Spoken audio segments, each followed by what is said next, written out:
talking about shifting today. And what I wanted to talk about specifically is the full shift that you're going to be doing when you get to the chum Q level of your education in Wing Chun. Now, from a application standpoint, are you ever going to sit there and be like, oh, somebody's coming here, and I have to shift and turn into them to do an elbow strike or even come in to do a punch?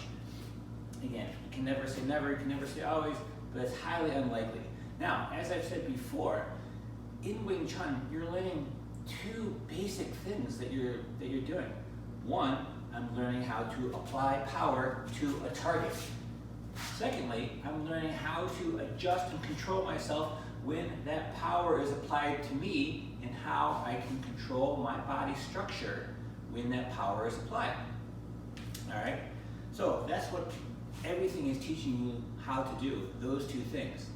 So getting into the developmental aspect of what chum Q is teaching you, specifically with this full shift, is basically it's learning how to, one, rotate the body, obviously at a bigger circumference now, but two, I'm learning to exercise specifically the hips when I'm doing this motion.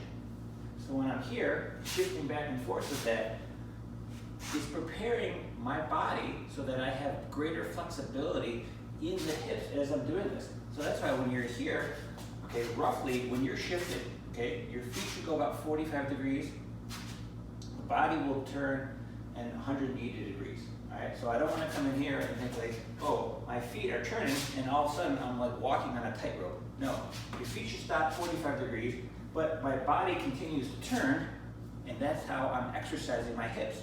Now, I'm exercising my hips for greater flexibility because as I get into the kicks, the greater flexibility you have, the more potential power you can apply to something, because now I can have more of a snap in that motion. That's why you're doing with your punches too. You're learning how to punch, snap out that punch, so I can have more power into that punch. All right? Think about anytime you throw a ball, you're using a bat, tennis racket, it's all the same idea. The more flexible you are, the more potential power you can have. All right?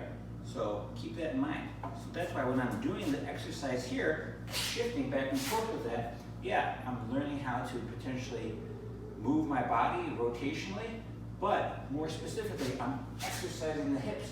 And that's why when we get into the kicks in chum Q, are you potentially going to be able to kick somebody? Sure, you can do what you want in that moment of time and crisis. But those kicks are teaching you a couple things. One, how to exercise my hips properly as I kick, but then two, how to come in here, I kick, now I'm off balance, I'm on my legs, I recover. That's what another thing that the chum Q is teaching you.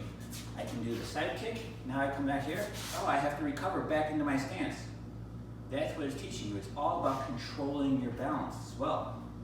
So remember, when you shift, keep your body upright. I need to make sure that my back is not slouching and I'm not back on my heels. So I want to stand up straight and I want to make sure my body weight is in the center of my foot. So when I come in here and I do the shifting, 1, 2, 3, good. Push off from the opposite leg, and then I can shift to my left now. I'm going to push off with my right leg. Good. And passively move the left leg. How do I keep that connected together? Make sure those hips are rolled forward. Make sure that back is straight. That will help connect and lock everything together. So when I do that shift, man, I'm controlled, upright, and still focused at my target. All right, any questions?